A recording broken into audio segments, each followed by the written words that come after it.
It's time for the absolutely... I'm on my way! Completely! I'm almost there! Random! Why are there so many stairs? Podcast! Oh, jeez! With Andrew Rhodes.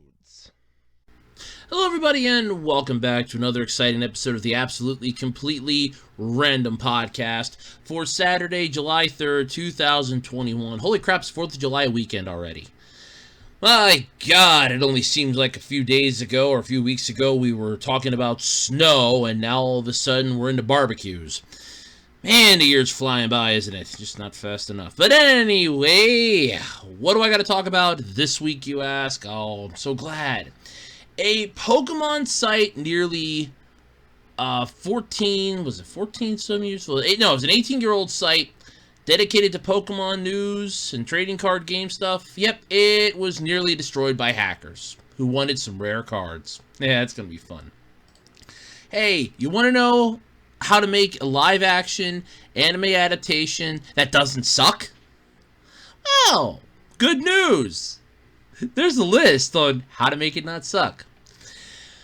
Japanese survey has been asking fans what early anime deaths really mattered to viewers. I don't really care.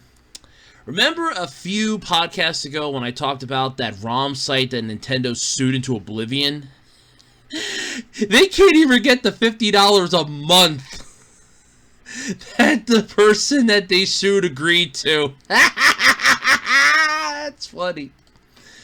Rick and Morty have once again crossed over into anime with a Totoro crossover promotion on the Adult Swim France channel. I guess had it first, so yay. And I've been saying this for so long. I did a rant video not too long ago about this too.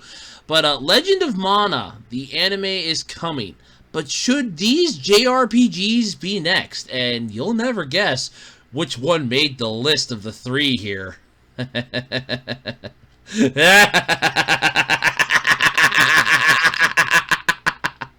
You'll never guess it, honestly. I was quite shocked myself, too.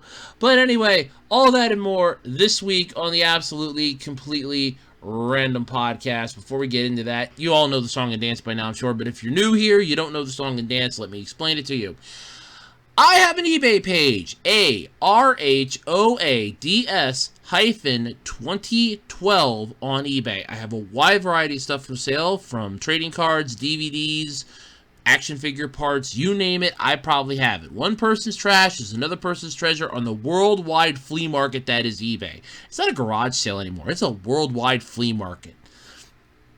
If you want it, chances are, if I don't have it, somebody else might. So go on, check out eBay. It's worth your time and effort. That's ARHOADS-2012 on eBay. Come check me out. And hey, while you're surfing the information superhighway, why don't you swing on over to Twitter and shoot the shit with yours truly at Otaku Rhodes. That's at capital OTAKU, capital RHOADS over on Twitter. I'm usually always on there, at least a couple times a day. Come on over, shoot the shit with me. I enjoy shooting the shit on Twitter. It's a lot of fun. And if you don't like Twitter, you don't do Twitter, but you do Facebook, that's cool. The Web Designer 18 Facebook page is there for you if you want to shoot the shit and talk. I don't reply all the time to messages. At least I don't reply quick. I should say I don't reply quickly. I do reply, I just don't reply quickly because Facebook's system has a wonderful habit of not telling me when I have messages for there, which I wish it would tell me so that I could reply to them, you miserable bastards. But either way, yeah, come check out the Facebook page. It's Web Designer 18 on Facebook. And I do have a Ko-fi page set up. You can find the link for that in the About Me section here on the channel. I'll probably might link it in the description, but if not, you can find it over on the About Me section on the channel. I gotta remember to add a lot of the newer stuff I put the links on over there so you can see it. But yeah, I have a Ko-fi page. If you feel like donating, you can. Well, I wish it would be that I could change it from, you don't have to buy me a cup of coffee. I don't drink coffee. But you could buy me a Dr. Pepper. That'd be nice. That would be nice. I really would. But, yeah, so let's see here. Twitter, Facebook, Ko-fi, eBay. Yeah, okay, I pretty much covered everything. Okay, light bills paid. Let's get into this. Let's get into the show, shall we? Alright, so this is the part where I usually talk about how my week went, and yeah, this week has been a weird shit show. So, for starters, we've had to deal with a heat wave. Oh, I hate the heat. It wasn't so bad on Monday, but Tuesday and Wednesday, oh my god, was it a pain in the ass. I came home from work on Wednesday, I was drenched in sweat. It looked like I went swimming in a pool or a pond with my clothes on. I was miserable. I was drenched in sweat. I was exhausted. It was not a fun day. And that was just Wednesday. Yeah, that's just a freaking nightmare. But the heat aside, it's been a somewhat normal week. Random stuff here and there. I did do a video on the Windows 11 bullshit that's been going on. I'm not happy about it because none of my computers are compatible with Windows 11. And the only one that is for now, because that list of compatible computers is shrinking and growing by the day. So I'm getting the feeling that it's going to eventually, they're eventually going to tell everybody, look, unless your computer was made 2019 or 2020 and current, it's not Windows 11 compatible. I think they should just take this back to the drawing board because they're pitching way too much stuff and the fans aren't exactly too fond of right now.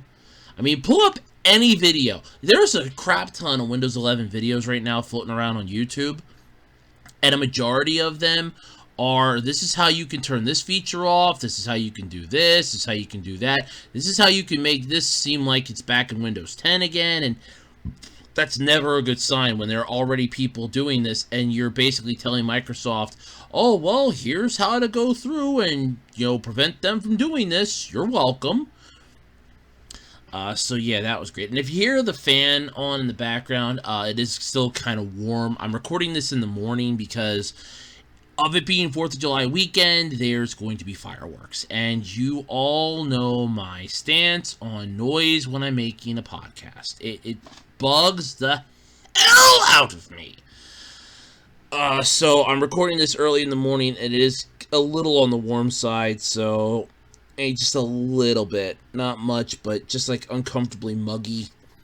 So I have a fan on to kind of circulate the air so it's not unbearably hot for me. So if you hear the fan on in the background, that's what it is. It's a small little desk fan. It's just fine, just perfect. But yes, I'm recording this early in the morning just to offset the it's going to give crap thing. So there is that. But yeah, that's basically been my week. It's just been one thing after another. There's really nothing else to say. I mean, I did the rant on Windows 11. Other stuff's been going on. I recently watched Saber Spark he did a video on the one episode from the Powerpuff Girls 2016 reboot that he didn't like. I watched that last night. That was kind of interesting, but yeah, all in all, it's just been one dull week. I did take on my mom in a Name That Tune challenge. I did pretty good with the 80s stuff and with some of the Disney stuff and some of the other stuff, but there's one that we both sucked on, and it was kind of fun, so we might do that again. It's always a lot of fun. Trying to find like new things to do on YouTube, because she did have to admit, since I've taken over the TV, I have introduced her to a whole new world. I have broadened her horizons a bit, because she never ever saw Weird Al's music video for Amish Paradise until I showed it to her yesterday on Friday. I showed her Amish Paradise. She's like, I never saw this before. I'm like, yeah, this is Weird Al. It's like, oh yeah, this is like classic Weird Al. This is good stuff. Yeah, so there was that. But yeah, it was a lot of fun. It's been just like one of those weeks. But yeah, so let's get into the podcast and let's get this started, shall we? Alright, so let's start this one off with freaking hackers. I'm telling you, The downside of the world here. So PokeBeach, a 18-year-old media platform site that basically dealt with Pokemon cards and some other Pokemon stuff, mostly Pokemon card related things. It was hacked. And what's becoming a miserably familiar refrain, basically, cue the refrain at this point. Let's just sing along if you know the words. Professional hackers. Yeah, professional. Okay, let's call that one a professional. Okay, by the time I get further into this article, you'll understand what I mean. Why I'm laughing at that. They target a popular website in an attempt to ransom the owners. It's basically, we'll take your shit, hold it hostage, you give us this, and we'll give you this. Yeah. Yeah, okay. That'll work so well. But PokeBeach is an 18-year-old site dedicated to the Pokemon trading card game, or the Pokemon TCG, who, as a result of the hackers' botched attempts, have lost huge chunks of the site's history. Yeah, professional hackers. I'm sorry. If you were a professional hacker, they would not have lost the data, and you would have actually had your leverage. Yeah, professional my ass. That was amateur hour at best, and you know it. And I always like how there was like a meme years ago for hackers, because it was like, what hacking is in the movies, and there's like gunfire going off in the background as you're trying to access the security codes. It's like, I've almost got it, give me another minute, I don't know if I can hold them off for another minute. Whereas hacking in real life, person just turns on their computer, goes over and watches TV on their couch. Meanwhile, in the fiction universe, people are jumping through windows, coming down on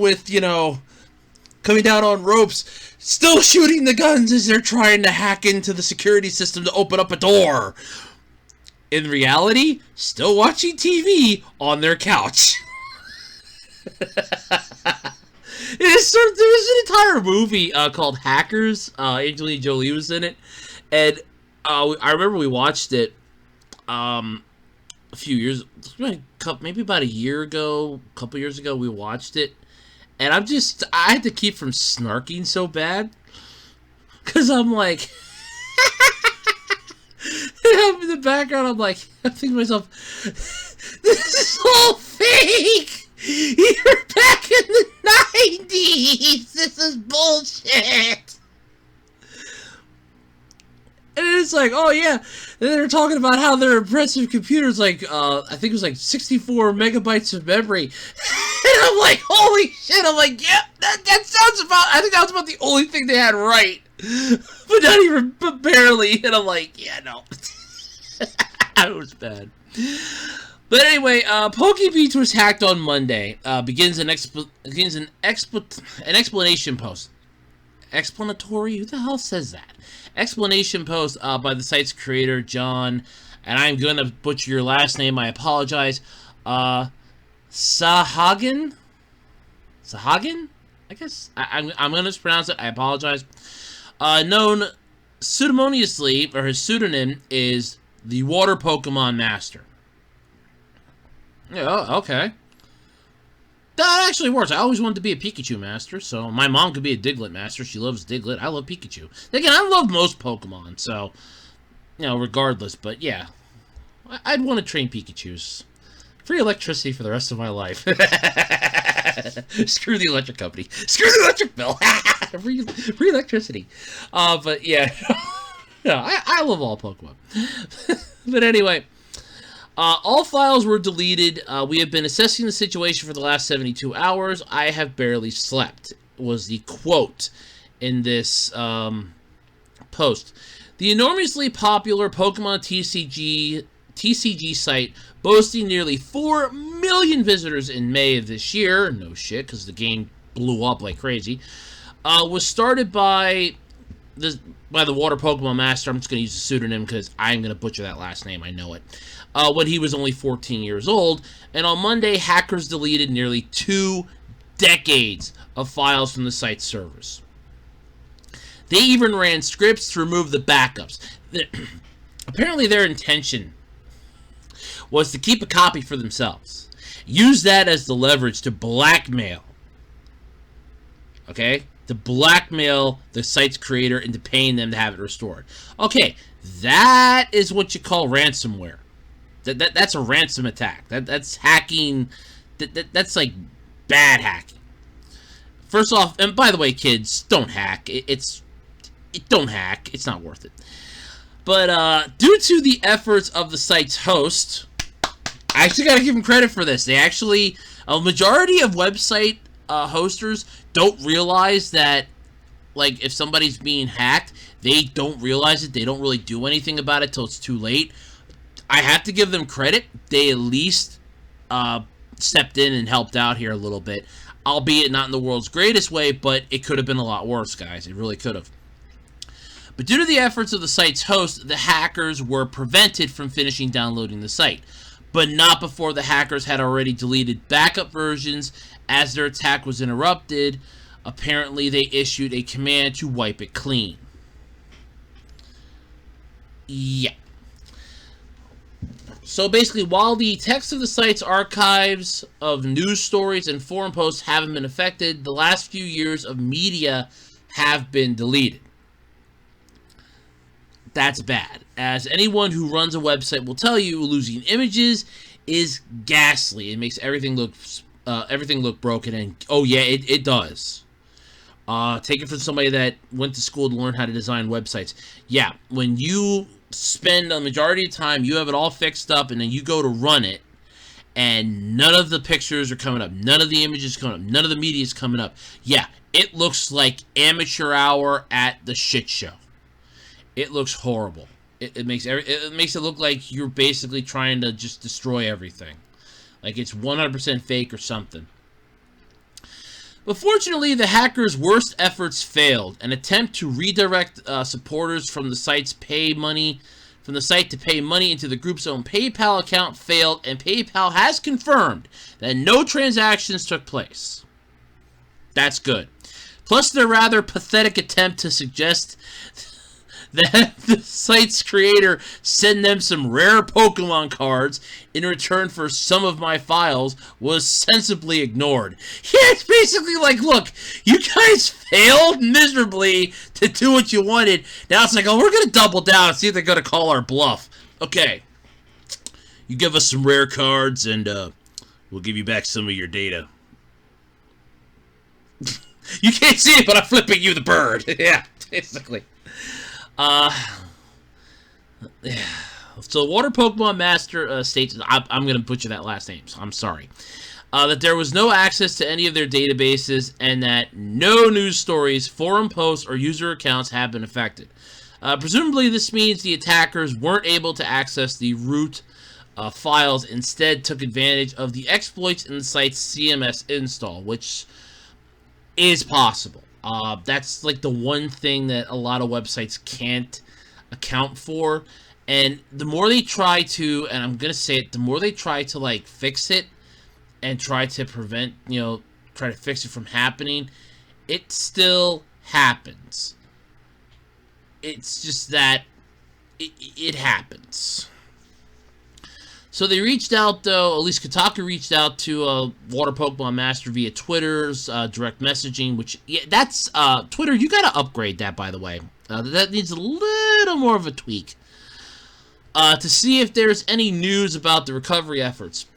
Quote, we've been able to recover tens of thousands of files, but recovery software isn't able to reconstruct their file names or their folder structures. Putting all of those files back simply isn't possible. Now, I want to intervene. I want to step in here and say something for a moment. I would try going to the Wayback Machine, seeing if, like, any images are there. Like, you can get screenshots from your site.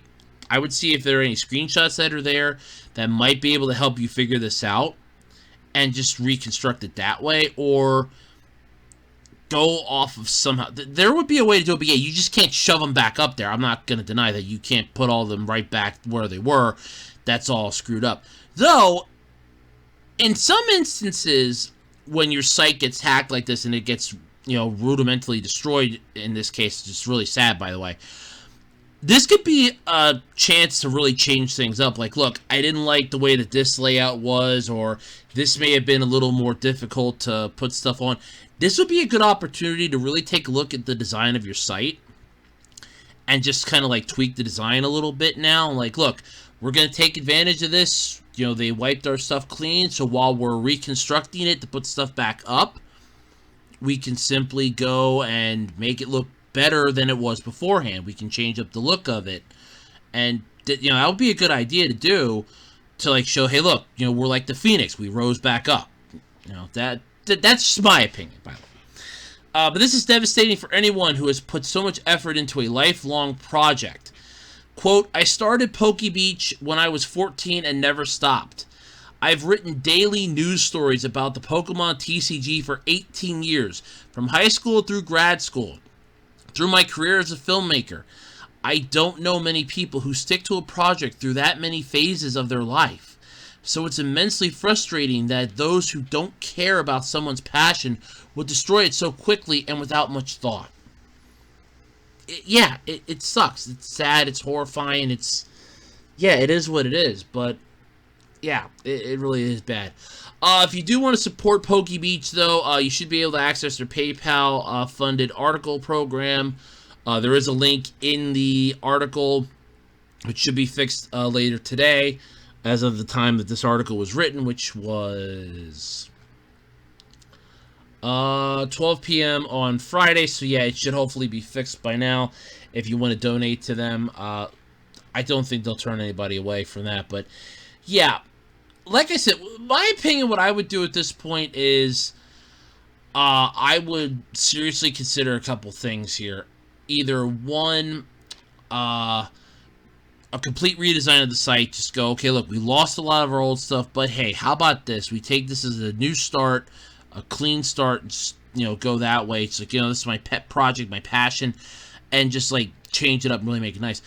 But I do, there is a discussion in this. Is it normal for site backups to be so easily accessible and deleted?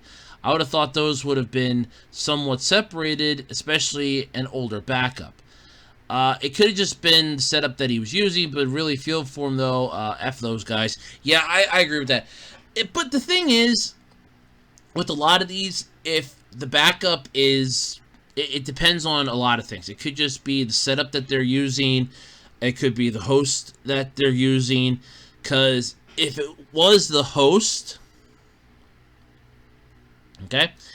If it was the host, like the host that's hosting the site, then there's a good chance that it's just, you know, a shit show. You know, they could have an issue on their back end that really, really fucked everything to hell, but there's no guarantee on it. But yeah, it sucks. I'm not gonna lie. But, yeah. It does have some issues. It does suck. I'm not gonna lie. I mean, I would hate for that to happen. Like, you have, like, a website or something that you spent so much time and effort doing. And the thing is that hackers will go after a lot of the older ones because they know that accessing those sites is going to be a little easier because the security will be a little lax. And it won't have the newer security measures that say, like, okay, you create a brand new site today, it'll have a little more security measures, but they'll try to take advantage of the, you know, small chinks in the armor that you haven't fully fixed yet. Whereas an older site, okay, they haven't updated this thing, it's still running the same old system, they can hack that a little easier. It is a literal double-edged sword, but it sucks either way. I do feel for them. Hopefully everything gets picked up, but like I said, if you want to check it out, go for it. If you feel like you want to donate to them, go ahead. You should be able to, hopefully, but yeah, this sucks. I feel for you. I really do. I would hate for this to happen to anybody. And don't worry about it because, in all honesty, the people that tried to hack you, there's a special place in hell for them. Don't worry. You can laugh as they're burning in hell. There's a special place for them in the afterlife. There's a special place for them. Plus, the kicker is that with this story going out there, I guarantee you other hackers have seen this. They'll probably know exactly who it was, and their reputation in the hacking community is dead. In like 30 seconds, it'll be dead. So, yeah. I can see this happening. So, yeah. there's a good side to this story, because you realize that somehow, some way, this person is gonna pay for it. But yeah, it still sucks. I do feel for you. Yeah, I do. I feel for you. I really do. Okay, so it's no massive surprise that I hate live-action anime adaptations. I'm not a real fan of live-action adaptations of any media, be it video games or just in general, anime, cartoons, what have you. I'm not a huge fan of it to begin with. When it comes to anime, it hurts especially after Dragon Ball Evolution and Attack on Titan. Those were just... no, especially Dragon Ball Evolution. That one still hurts today. But of course, they're going to happen regardless. However, here's how you could make a Hollywood anime adaptation that doesn't suck. Listen very closely, by the way, Hollywood, because you're gonna want to pay attention to this. So Hollywood and anime, they go together like oil and water. They don't fucking mix well. Sometimes you think they do, but no, they don't mix at all.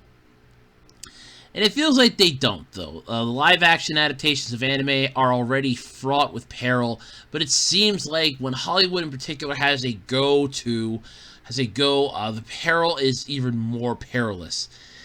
Yeah, the upcoming Made in Abyss might be really good, but Hollywood has form. Basically, it might suck. So the good news and bad news is that simultaneously, while it's not actually that hard to do what you need to approach getting it right, because it means it's easily done, the bad news is that people don't want to take the easy way out. They think they have to overcomplicate things because we are idiots as human beings. So, yay. But anyway, here are some things you can do to make sure that your adaptation doesn't suck. Number 1, consult the creator. Yeah, that's a no-brainer there.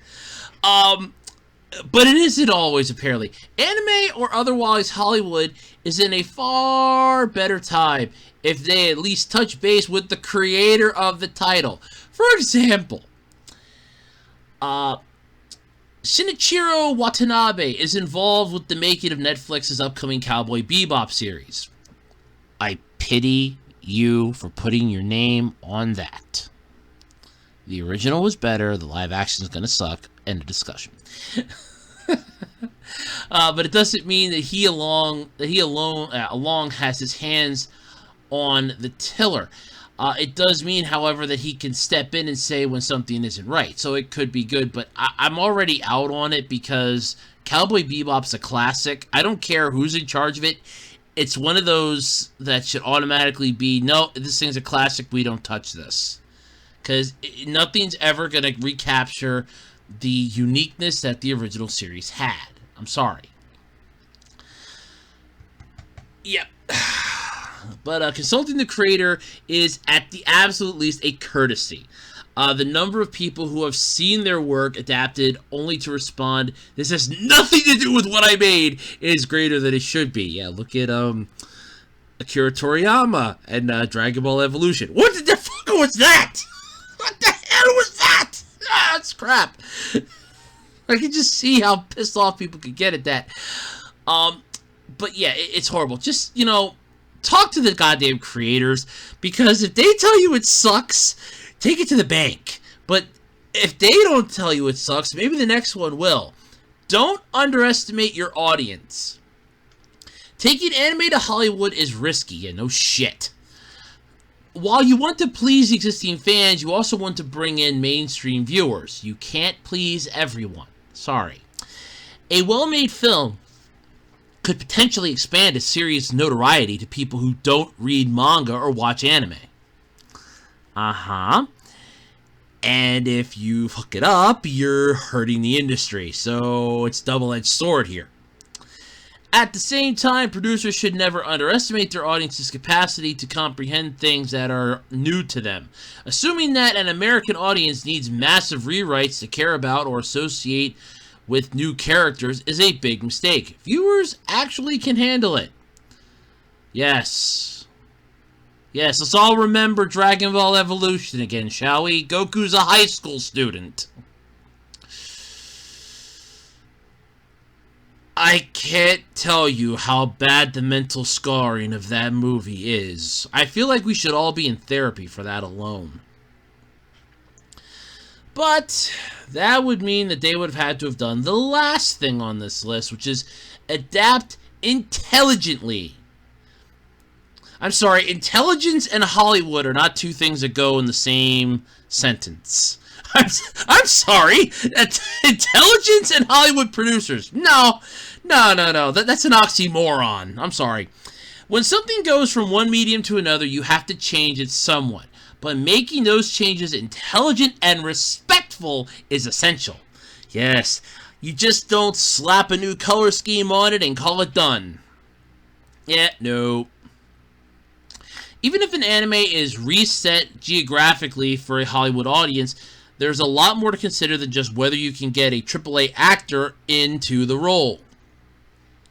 Sadly, this will always be the number one downfall of Hollywood anime adaptations. Creatively taking second place to marketing. Clever or daring producers might find ways around it, but we're likely to see a lot more weird changes made to titles before we're through. It's true. You could end up having like, okay, well, we can't have it be in Tokyo. It's going to be in a futuristic city, but we don't know what it's going to be like, so we're just going to have to shoot some scenes from downtown San Francisco and Shanghai and a few other places around the world, and we're just going to edit it all together. Not a problem. Yeah, no.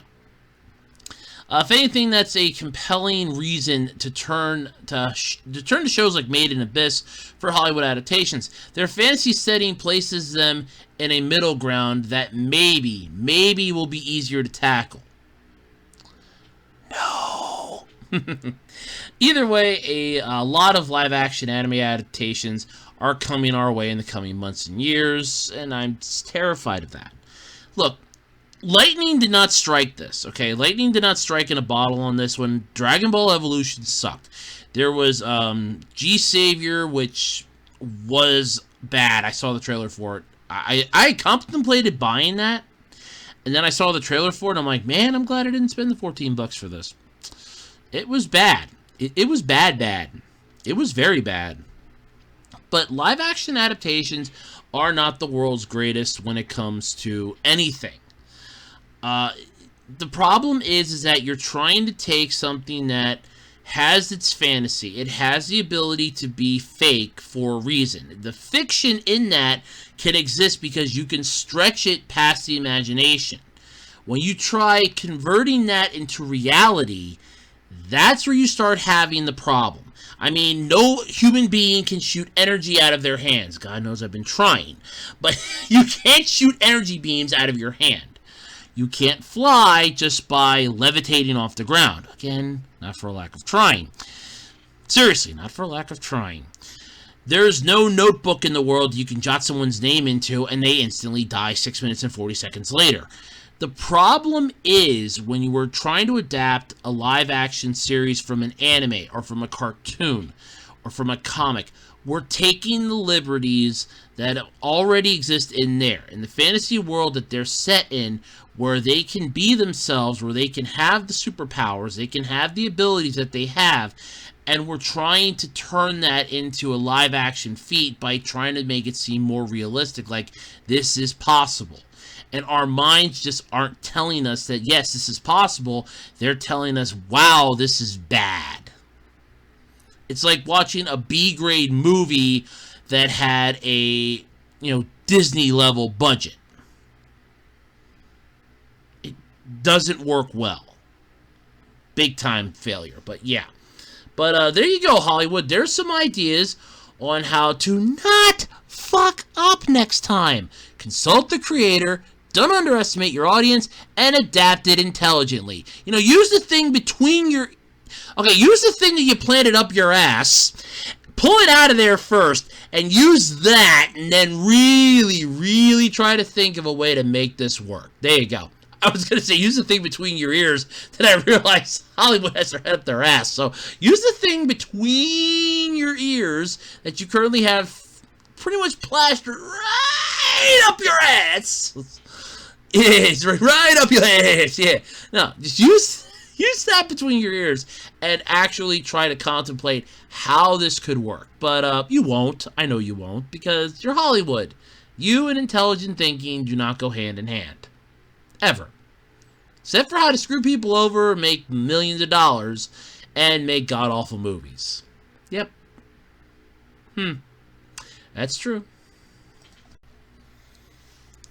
Alright, now let's get on to a little bit of a somber topic here. So a Japanese survey has asked what early anime deaths really mattered to the viewers. And the one that they have on here, I'm amazed isn't a little further down the list, like in the top 5. It's number 7. But I'm amazed it's not down in the top 5. I'm really, really amazed at that. So, the company Goo Ranking asked a unique question to Japanese netizens. It's net citizens, by the way. In a survey, what anime characters who died early in the show left a big impression on you?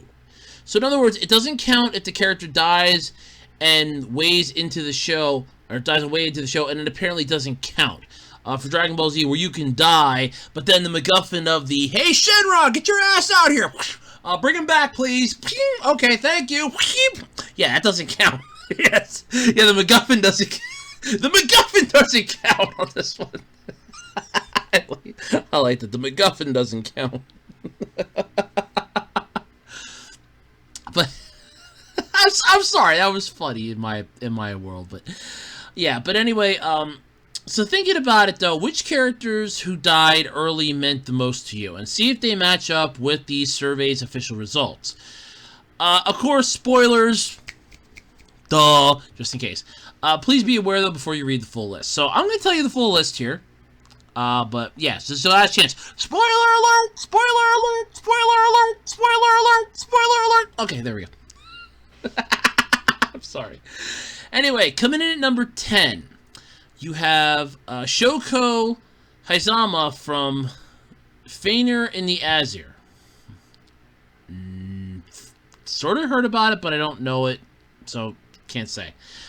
Number 9, we have Li Pao from, or Ri Hayo from Kingdom. I'm not sure. Hideyuki Makimura from City Hunter. The one that surprises me at number 7, Maze Hughes from Full Metal Alchemist.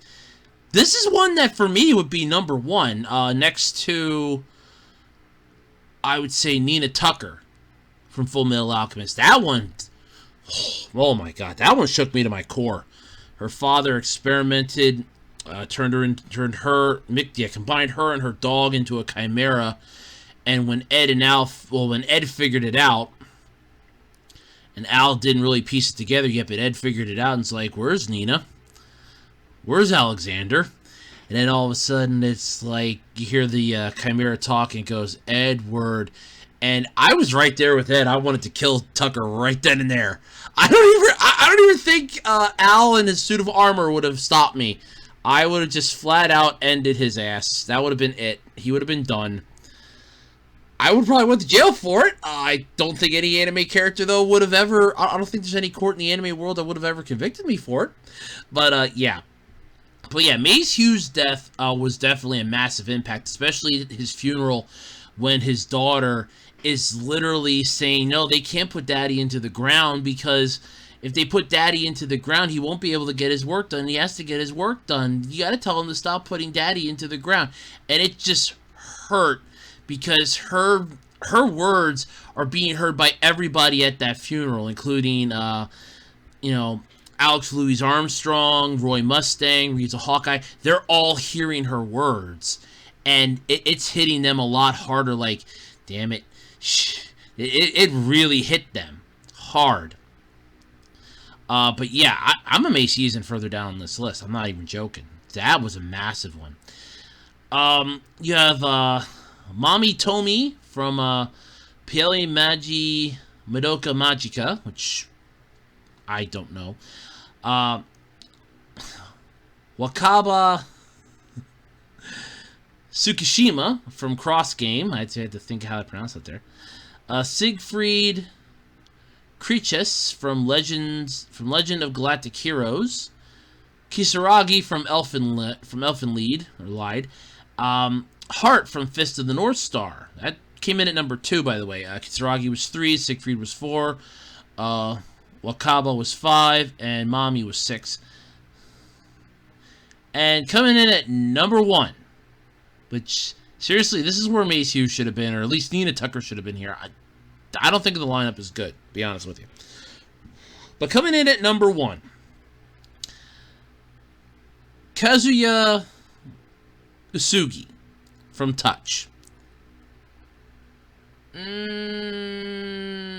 Don't know it, so I can't say whether or not it deserves to be there. But I kind of think Nina Tucker should be on this list. What do I think of the lineup for this? First off, well, Mace Hughes is on here, definitely. And I was actually having to think about this myself. I'm like, okay, what anime series deaths, like early on in the show, did I see that really, touched me and really hurt? I would go with Kamina from Gurren Lagann, because that one was sort of early on, and that fucked Simone up. That fucked a lot of the characters up when he died. And he went out, he got attacked, literally, the mech he was in was slashed. He survived long enough to help win the battle, and then that was it. He died in the mech. That was the end of it. And it's like, damn, that was... He had nothing left. He just died. That's one that would have got me. Like I said, Mace Hughes definitely. Nina Tucker is definitely on my list. Holy crap, I would have just... That would have been on here, because like I said, I would have taken out Shao Tucker in a matter of seconds. But at least those 3, that would have been... They would be my top 3, definitely. Would be Mace Hughes, Nina Tucker, and Kamina. So that's at least 3 that I have. I honestly would have had to sit down and really, really go back through my list of anime to see like which ones had a death early on that really impacted the series as a whole. But I really had to sit down and think about that. But yeah, definitely though, I would go with, at least for my top 3, you'd have Mace Hughes, Nina Tucker, and Kamina, definitely for my top 3. There's a few other ones, but I can't think of them for the life of me right now. I really can't. But yeah, there are some other ones on there, but I can't think of them. But yeah, especially like early on ones. I mean, I don't know what the criteria though for this is. I mean, how early in the show are we talking? Like, if it's a 26 episode anime series, are we talking like 10 episodes max? If it's a 13 episode series, are we talking, 3 episodes max? I need to know the I need to know the criteria. Basically, there's not enough information to go on, but you need the criteria to basically guess it. But, yeah, there's probably a few more that I could probably come up with, but I would really have to sit down and think about it. But off the top of my head, top 3 would be Mace Hughes, Nina Tucker, and Kamina. Those would be my top 3. Hands down, those are my top 3. So, yeah, definitely. But, yeah, that's all I got for this one. Let me know what your thoughts are. What anime deaths really, hit you hard early on in the series, Which ones were the most impactful to you? Which ones really mattered? Let me know in the comments. I'm actually kind of curious. Just like I said, that's my top 3 would be, Mace Hughes, Nina Tucker, and Kamina. Those would be my top 3, definitely. Because I'd actually have to sit down and think of other ones, though, but my top 3 would be them, definitely. So, yeah. Okay, this one I have to admit I love. So, it was a few podcasts ago, I talked about Nintendo suing that ROM site into oblivion. Now, for those of you that don't remember what the ROM site was, it was ROM Universe. That was the lawsuit that the creator of it, the one that hosted it, the one that was in charge of it, Matthew Storman, he defended himself in court. Didn't have a lawyer or nothing. He took on Nintendo. And he lost badly. To the tune of $2.1 million in damages. Nintendo can't even get their $50 a month off him. They want their money. They want their $50 a month, damn it. So Nintendo's legal battles continue. So when you sue a video game ROM site and you're awarded $2.1 million in damages, it doesn't mean that doesn't mean that the defendant can't pay. Apparently, Nintendo's having trouble though collecting from the founder, who already missed a $50 monthly sanctioned payment to the video game publisher. Quote, "You can't get blood from a stone, and you can't squeeze a relatively measly $50 payment out of a guy whose primary source of income was the video game ROM site you sued into oblivion." So earlier in the year, Nintendo's 2019 lawsuit against the website ROM Universe concluded with the site being shut down, and Nintendo awarded $2.1 million in damages. $35,000 for each of the 49 games that they found on the site, plus $400,000 in trademark damages. Ouch! And yeah, the chances though that Matthew Storman, the guy who defended himself in the court, and whose only source of income was the now defunct ROM site, being able to pay those damages, was incredibly slim. Like, not happening. That's like going up to a homeless person saying, "Give me $2.1 million," and they're going to look at you and go, "Sure, here's some buttons." Yeah, no, it ain't happening. In a recent court filing, though, obtained by Torrent Freak, Nintendo complains that Storman hasn't made his court-mandated monthly payment of $50. In the filing, Nintendo seeks a permanent injunction against Storman to ensure that he does not relaunch ROM Universe and resume distributing video game ROMs. In the filing, which can be viewed in full at Torrent Freak, by the way, or Torrent Freak, Nintendo's lawyers cite Storman's inability to give them $50 as a demonstration of his disregard for his legal obligations. I love this. Not only did defendant not address his violation of the court's order in the opposition, but he continues to ignore the order and has not yet made any payments to Nintendo. The filing reads, "This failure to make even the modest $50 a month payment, an amount he proposed and agreed to, demonstrates that Nintendo has no adequate remedy at law for defendants' past or future infringements and underscores the need for a permanent injunction." So last month, though, Storman apparently filed a motion to have the court consider not making him pay Nintendo $2.1 million. Dude, you lost! Suck it up, pay it up! Dear God, you lost, suck it up, pay him. I don't have $2.1 million. Yeah, neither do I. But you figure you're running an illegal ROM site, Nintendo came down on top of your ass, you're going to have to pay the piper. You got away with it for how long? Pay the piper. Start a GoFundMe to get the money to pay him if you have to. Then Nintendo can go, "Okay, we won all of it. Yeah, not a problem. Here you go. Now we're square and even." Oh, hell no. But you're not even objectifying to the law. You're going to make it worse for yourself down the road, more so than you think. Well, if I just keep ignoring them, yeah, they're not like a repo bill, man. You don't just ignore it thinking that it'll go away and they won't come. Hector the Collector will still show up at your door. I mean, come on. It's not like a bill payment where you just ignore it and over again until they just shut off your power and you're like, "Oh, this is fine. I got candles." No. This isn't like that. This is fucking Nintendo. This is like a watered down Disney, for God's sake. You don't fuck with Nintendo and live to tell the tale, okay? But so they're gonna so Nintendo's filing a permanent injunction, which they're probably gonna get, because he basically is ignoring him. He's flat out like, "I'm not paying him $50 a month. Why should I pay them $50 a month?" First off, you lost in court. You defended yourself, so you can't even claim a mistrial on the grounds that you're an incompetent asshole.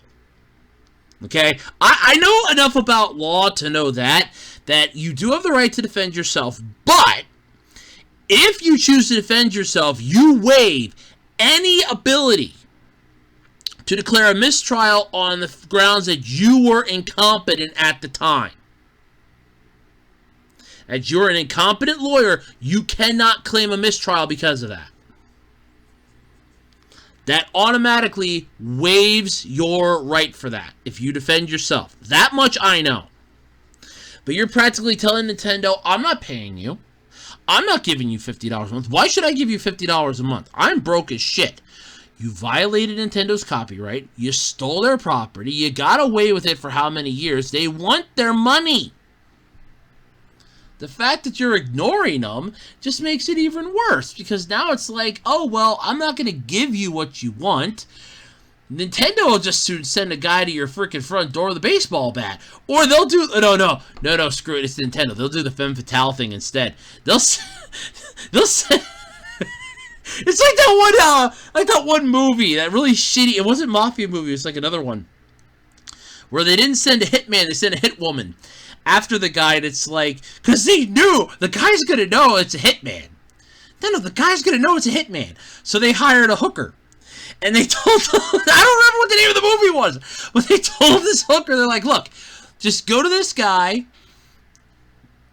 threaten him a little bit, tell him that he owes us money, see if you can get the money out of him.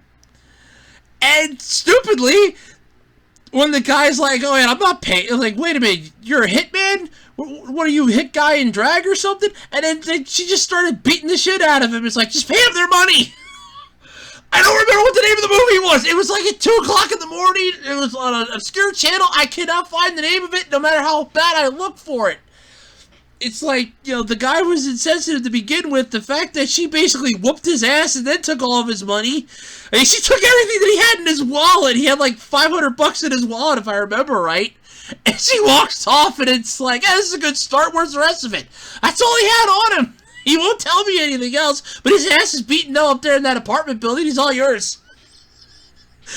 I remember seeing it. I was laughing, and that was it. I don't remember the name of the movie anymore. I can't find it either, but I just remember it. But it's like Nintendo will just soon do that. They'll just send a hitman to your door and go, you owe Nintendo money. You need to come with me. I don't want to come with you. No. See, you don't understand the concept here. You owe Nintendo money. You need to come with me. There's no out of this. You owe Nintendo money. You're not getting out of this. Unless you get a sympathetic judge, but that sympathetic judge is going to look at you defended yourself. Yeah, there's nothing I can do for you. You're screwed. Because you can't claim a mistrial or anything. And it's like, well, I can't pay them, but I shouldn't have to pay them $50. I shouldn't have to pay them the $2.1 million. I'm not a lawyer. How could I have defended myself? Well, you had the right to counsel. You waived it. Therefore, you waived any chances of this happening. You're screwed. Pay them. Look, if it's down to $50 a month, get yourself a part-time job. And the $50 a month, honestly, would probably be easier to ascertain that way. Just have them take it out of your goddamn pay. You're screwed either way. Just deal with it. Now you're just making a mountain out of a molehill at this point. You agreed to the $50 a month. I would just pay them the $50 a month. I don't feel like I should have to pay them. I no longer have an income. They took my only income from me. Yeah, that's what a lot of people that run an illegal pirate site say. Well, they stole my income. How can I pay them the money? I don't know, GoFundMe, sell shit on eBay, part-time job if you can find one, stocking shelves, somewhere something will happen. I don't know, sell your kidney for cash. I don't know.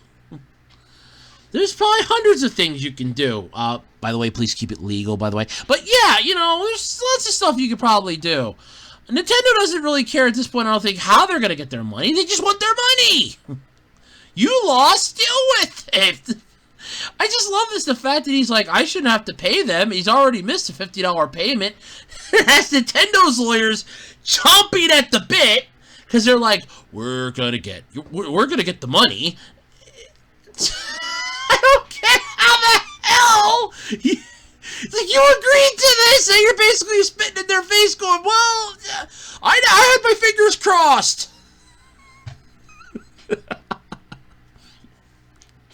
I don't know why. I just get a laugh at this. I mean, this isn't the weirdest Nintendo lawsuit I've ever talked about on this podcast. The Maricar was one that I felt sorry for them up until I read how they were doing this, how they were running their business. Then I'm like, I don't feel sorry for you anymore. With this poor guy, you got away with it for how long? And Nintendo's coming after you now. Either A, file for bankruptcy protection, which probably still won't help you, or B, just suck it up and pay him. Get yourself a part-time job, have him take the $50 a month out of your goddamn pay. Jesus Christ, you fucked up, pay the piper. God. I just... I get a kick out of this, I really do. It's hilarious. Alright, so the new season of Rick and Morty started, be at least 3 Sundays ago by the time this goes up. And I, honestly, it's going the exact way I figured it would. After the shit show that was the second half of Season 4, I was like, man, I really hope Season 5 doesn't go down this, and it did. I watched the first 2 episodes, and I can safely say that they are right on track with how shitty the second half of Season 4 was. The plots make no sense. They're just thrown together. It feels like we're shoving ourselves from point A to point B without much clarity or information. We're going through it too quickly. I'm not thrilled with it. I think, in all honesty, it's a shell of its former self, basically. It's what I'm trying to get at. But Rick and Morty got themselves a pretty interesting crossover, though. The Totoro crossover promotion video, which you can actually pull the video up here from Adult Swim France in the article. It was up on their Twitter. In the video, you can see Morty and Summer in Cat Bus with a Squatchy makeover, basically. For those of you that don't remember, Squatchy is a character. They catch up to a Totoro-styled like Rick, including the drool. This is the first time, though, that Rick and Morty has ever turned into an anime for inspiration. There was their anime short Samurai and Shogun, which was written and directed by Kaiichi Sato. Sato teased doing a sequel to Samurai and Shogun in an exclusive interview with Otaku USA, so they do have that to look forward to. But yeah, the new season of Rick and Morty's out, and like I said, I'm not a huge fan of it. And most of these clips for this stuff's like really small, really short. It's like nothing massive here. It's just, yeah, and it's clay animation. I mean, that's the really cool thing, but yeah. I mean, I gotta give them credit. It is pretty cool for the, clay animation that it is, but at the same time, yeah, it's just basic run-of-the-mill Rick and Morty stuff. It's, at this point, what we would expect to get from Rick and Morty. But like I said, I'm just, for how lazy Season 5 seems to have been written, I'm out entirely on it. I'm just not a fan of it. I can't stand it.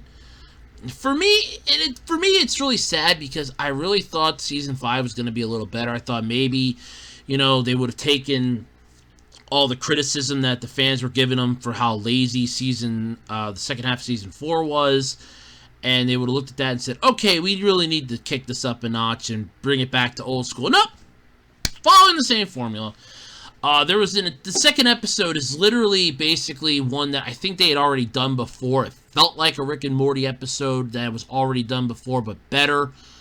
And it was, in a way, because if you think about it, it's like the Citadel of Ricks. Only in this case, it's, Rick made a whole buttload of clones, and those clones made clones, and those clones made clones, all to keep a bunch of squids off his back. But it turns out the squids are actually Rick and Morty, or actually like the Rick and Morty family, because they want to take out the clones that have been making clones, and it's like, why don't you just make an entire planet of Rick, Summer, Beth, Jerry, and Morty, and just be done with it? But no. But there's like different dimensional ones, because there's like, here's a wooden family, like Pinocchio. And I saw the post-credit scene for that yesterday, because I didn't watch the end of the credits. The post-credit scene, you have Jerry, the wooden one, that basically pulled a Judas on everybody and left them all to die so that he could be with the Varnish. It's like, there's only so much Varnish to go around. I'm sorry. I'm so sorry. And he runs off. He's going down a river. He's floating down this river, and he's like, This is perfect. This is life. And there's a bunch of beavers on the shore, and he gets scared. Like, oh no, no, no, no, no, no, no, no, no. And he tries escaping the beavers, but they drag his ass under the water. Then they hollowed out his chest cavity, tore off his limbs, and they added him into their beaver dam, and he's now horrified that, you know, he's been massacred by these beavers. And when the water starts rising up, he's like, oh, sweet death. But he doesn't die. Instead, he comes back again, and he's a mirror this time. He's been turned into a mirror, or the frame for a mirror. He wakes up and scares the crap out of a bunch of cowboy aliens who are now terrified that he's some type of a witch, and they burn him out in the middle of the town. They burn him. Then he comes back again. This time he's being nailed to a cross, and he's like, no, why is this happening? Why can't I die? And it's like, yeah, this is what you get for screwing over dimensions worth and massive amounts of clones. This is punishment, basically. I think, and I feel like it's a divine punishment in a way. This is like, the universe just went Old Testament on his ass. They went old school on his ass. And I'm like, yep, definitely. But that's like the only good thing that has come out of this. There is not much to say. In fact, the upcoming episode that'll be out, ironically, when everybody's listening to it, it'll be coming out Sunday. It'll be July 4th. Is basically, it's a Captain Planet episode. It is. It's a fucking Captain Planet episode. Because you have a person that's polluting the world, and the superhero that comes to stop him is a Captain Planet-like superhero, or superheroine. She's like a Captain Planet knockoff, or discount Captain Planet. And I'm looking at this when I saw the preview, and I'm like, my God, they're going Captain. I'm like, nope, that's it. They've run out of ideas, basically, and it feels like it. The little short animations are cool, but Rick and Morty's out of ideas now. They've hit the ground, and they hit the ground, and it burned, and it sucks, because I was really hoping Season 5 was going to be a lot better than it was, but it wasn't, and it's just, no, it hasn't been a good thing. It hasn't been very good, and I'm horrified by the prospect of how worse it's going to get, but it's going to get worse. It really is. Hopefully, if they split Season 5 in two, maybe the second half of Season 5 will be better, but as for now, it's pretty much going the same pathway that the second half of Season 4 went, and that wasn't good to begin with either. So, yep. That sucks. Alright, here we go, folks. The moment I've been waiting for. So, JRPGs, or Japanese role-playing games, have been around for ages. And one of them, the Legend of Mana, is finally getting an anime series. And honestly, I'm excited for this. I've never played it. Legend of Mana anime adaptation is coming soon. I'm looking forward to it. It's the 1999 JRPG. It was a critical success, popular enough to get remastered recently. And it's excited that it's getting a anime adaptation. It's really cool. But what's even more exciting is that Otaku USA was wondering if these other JRPGs, these other games, would make a good anime. You know, would you watch adaptations of these games, like anime adaptations? And ironically, the first one on this list is one that I have been begging for. Okay? I have been begging for this for ages. I have done like several rant videos on this. In fact, I recently did one, I want to say last week or the week before, involving this, going, you know, please, this needs something because the anniversary is coming up for it. So of course, the first one on their list here is Golden Sun.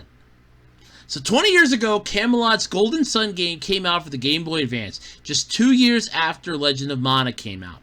And it was a promising title for fans of JRPGs. The series took place on a flat world called Weird, populated by elemental magic.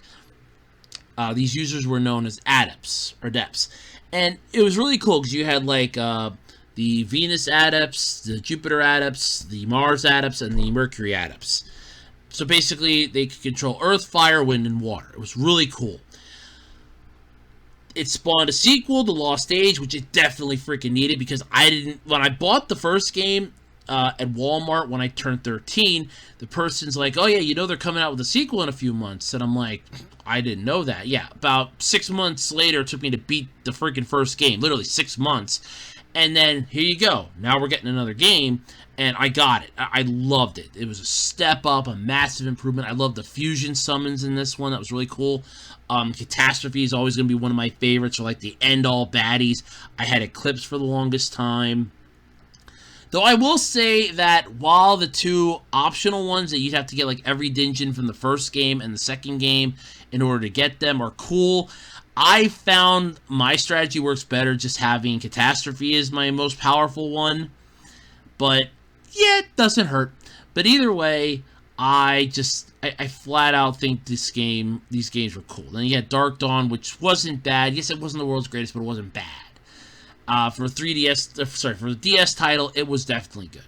But anyway, when the balance of Weird falls into flux, a group of young adventurers are tasked with lighting the 4 elemental lighthouses to rebalance the world. Well, technically, they were tasked with not letting the lighthouses get lit. So let's get that right. First off, because it fell into flux because Sataris and Minardi went to Sol Saticum to steal the elemental stars. And their goal was to steal them, light the lighthouses, and save Prox, a village in the north by the Mars Lighthouse. Unfortunately, they couldn't access the inner parts of the Saticum. They set off the traps, which caused the events in the pre-part of the game. Then, when your group goes in there for the first time, which I loved how I found out later on that if we would have let the one character die, you can just go around and level up your characters like crazy then. Because so long as Jenna was the third character in at the time, so long as she was still alive in the group, your level was capped off. But if she died, the game considered it like later in the game, so you could just level your character up a little more, which is really cool. I didn't know that. But yeah, so then it's basically, yeah, here we go. You know, you can do this. But then you have that Sataris and Minardi followed them in, snuck into the inner Saticum, along with Jenna's older brother Felix, who was apparently killed, 3 years earlier in the disaster that befell everybody because those two idiots set off the trap to begin with. So, yeah. It really is a pretty cool first game, but they're tasked with not letting the lighthouses get lit. Unfortunately, the Mercury Lighthouse gets lit first, which starts making the waters, kind of become more populated. Then, when the Venus Lighthouse is lit, the Earth starts to flourish a little more. But that one was the end of the first game. Jupiter Lighthouse starts to light, then the winds start, blowing a lot more. You start having more air currents, which started eroding Prox up in the north. And Prox was the last lighthouse you had to light to allow Golden Sun to come and issue in a new age. So, yeah, it was just flat out amazing. So Golden Sun and Golden Sun The Lost Age, they're basically one game, but they're split into 2 cartridges because one's a sequel to the other. Then you had Dark Dawn, which wasn't bad, but like I said, I get it. It could have been a little better, but yeah, I liked it for what it was. It was good. I enjoyed it. But anyway, they're tasked with this, but the 4 other adventurers are trying to stop the lighthouses from being lit. And over the course of 2 games, you'll control both parties. Yeah, the first game, you control Isaac, Garrett, Ivan, and Mia, and I always called her Mai, but it's Mia. And you have to stop the lighthouses from getting lit. Whereas in The Lost Age, you're lighting the lighthouses. Because you have to issue in the Golden Sun to start the Golden Sun. So that's really cool. And eventually you get both teams in The Lost Age, both teams come together and they start working for the same goal then of lighting the lighthouses, which is really cool. But the storyline of Golden Sun and The Lost Age is straightforward but exciting, with lots of cool magic and cute little collectible cryptids known as Dinjin. And they are cute as shit! I'm not even gonna lie about that. They are, some of them you get out in the wild that are really difficult to get your hands on. Some of them are really easy to find. Some of them are in dungeons. Some of them are in caves. Some of them are rewards that you get from certain individuals if you manage to do something really good. Or they're just giving you a story, throughout the story. So, yeah, it's really cool. But the main characters are a cool mixed bag of personality types. You have all over the place. You have Felix as this quiet loner. He wants to make amends for, he's doing this on his own because he wants to help the people that saved him. You have Sheba, the one who was basically dropped from the stars. She's destined to try to help, somehow, in some way. You have Piers, the one from Maria, who basically set out and was washed away when the tidal wave took him out. You have Jenna, who's Felix's younger sister. She kind of joins them, unwillingly. She's taken, her and Creighton are taken by Sataris and Minardi.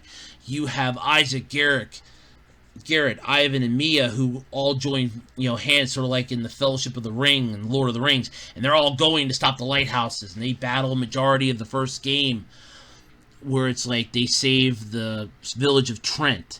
They save Biblin. They save, Komala Forest. They save, Komala. And Komala Forest, they save Trent the Tree. They save Biblin. They help so many people.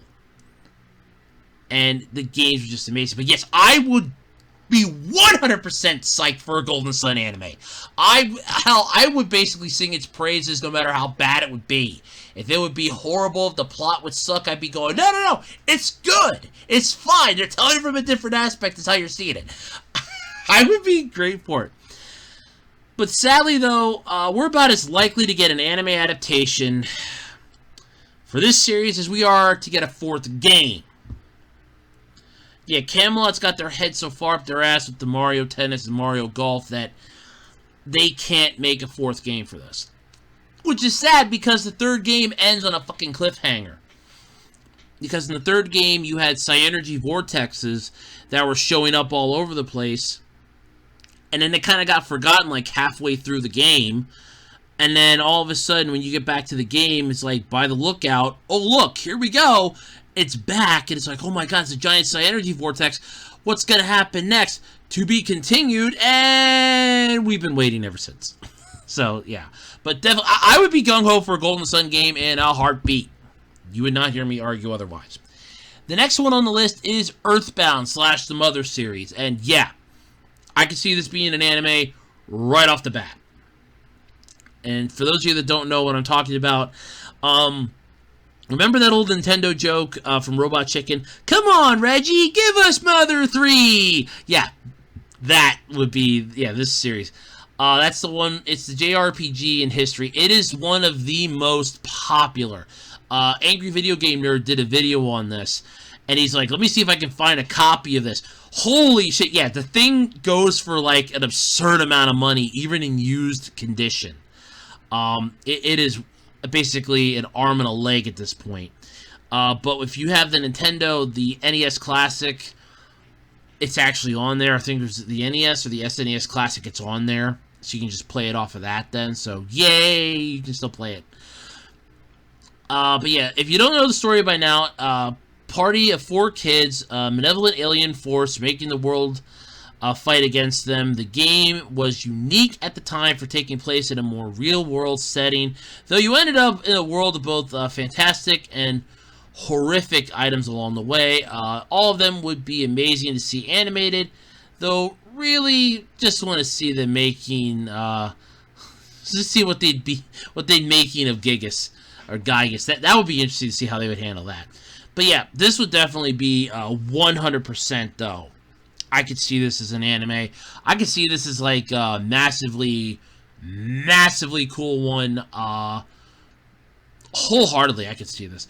Though the last one on this list, I kind of have to say I could not see as one, though. The Legend of Zelda. Before you chastise my ass and tell me I'm wrong, hear me out. The Legend of Zelda, yes, it is a tradition. This thing is old school, okay? You don't mess with Zelda, and people have been wishing for it to be an anime for so long. That's the tradition, that they've been wishing for this. The minds behind Castlevania apparently pitched one, but nothing is certain yet. While this could work, there was that animated Legend of Zelda that really wasn't the world's greatest. It just kind of lost to history, so yeah, think of that and cringe for a moment. But as for which Legend of Zelda they'd like to see animated, just about any of them.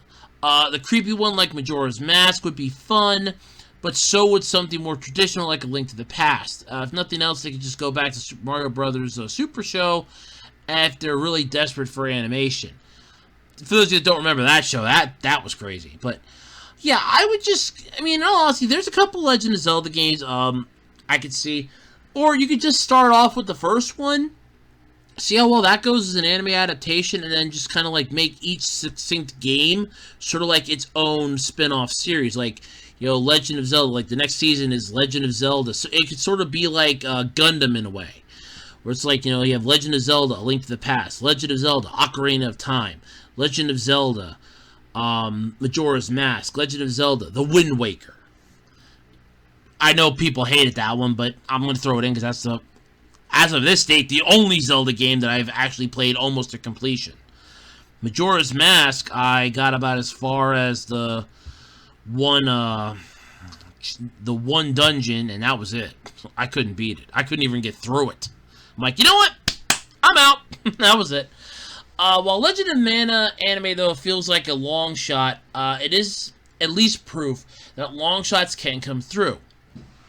What games would I like to see, though, on the small screen? What games would you like to see? Custom Robo, I feel like, would be a magnificently wonderful anime. It has the mech genre on it. It has, everything there that you would need for the mech genre to work. It would sort of be like BLX or BLX or BXL or whatever that was. It Battle Extreme something. That one with the little model kits. It's sort of like Gundam. I think it was BLX. There was that one, or like any like the Gundam Build Divers and all that. Metabots. It'd be something similar to that, but it would definitely work. You'd have Gotcha Force. Gotcha Force would make a great anime. It literally has the feel of an anime to begin with. That would make it great. So would Golden Sun, but yeah, Gotcha Force would be one. I know Tales of Symphonia already has an anime because I've seen it. There was another one that I played that I thought was really good. It would have made a good series. I can't think of it though, but yeah, at least Custom Robo, Gotcha Force, both of those would be really good.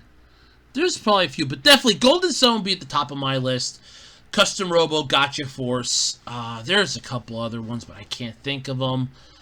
Some of them are like really, really, really good. I loved RPGs. I loved role-playing games when I first got into gaming. I loved them because it's like you could just pretend to be somebody else, and I was enjoying that aspect of it. But yeah, definitely Custom Robo would be second for me. Gotcha Force would be third. The Golden Sun would be top of my list.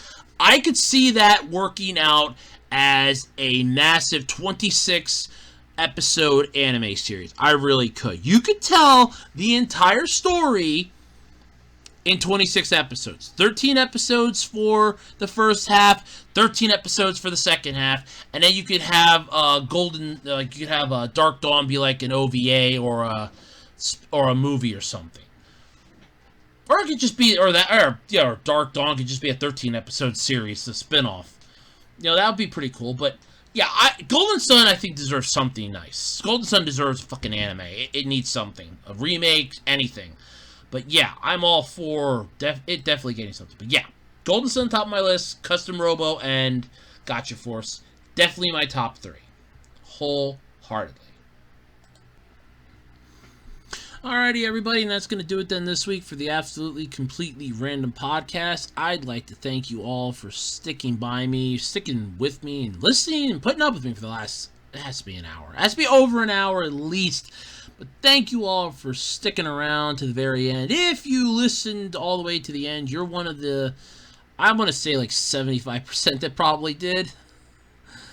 Or you're one of the 75% that might have. You're maybe one of the 15%. I don't know. Thank you anyway. Hope everybody enjoys 4th of July weekend if you live in the U.S. For those of my listeners overseas, hope you enjoy your weekend. Hope you had a good weekend. I look forward to hopefully you had a good weekend. Hopefully you have a good week. To my listeners outside the U.S., hopefully you have a good week. Hopefully you had a good weekend.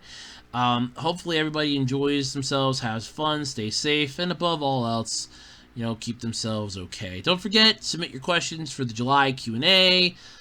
What did I say the date was again? For that, I want to say the 27th, I think I said.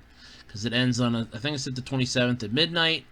Because July ends on a Saturday, so the 27th at midnight, 12 a.m. Eastern Time on the 27th of July to have your questions in by. Don't forget to use parenthesis Q, ampersand A, capital letters, for me so I don't accidentally answer it beforehand. And until next time, I'm Andrew Rhodes. This has been the Absolutely Completely Random Podcast. Thank you all for tuning in, and I will catch you all next time. Have a good one, everybody. Stay safe, and bye.